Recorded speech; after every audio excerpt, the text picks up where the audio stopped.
سلام. سلام. حال شما خوبه؟ مرسی خدا شکر. آقا من مهران مدیری هستم، از قرعه کشی برنامه دوره همی دارم تماس میگیرم. سلام آقای مهران. قربان شما، خیلی ممنونم.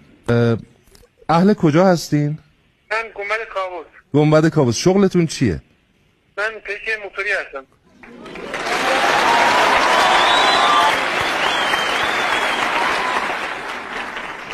الهی قربونت برم.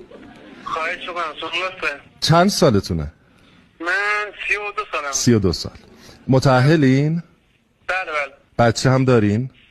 یه دونه اگه خدا عزیزم فکر میکنید که چی برنده شدین الان؟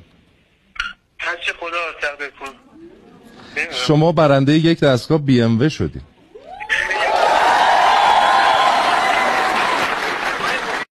جان واقعا راسته یا من یه نفری نمیتونم اینقدر دست بزنم. ما الان توی سالونی هستیم که همه مردم خیلی هم خوشحال شدن، همه که در واقع این اتومبیل به شما رسیده. خیلی ممنون. قربون شما. باهاش چیکار میکنین؟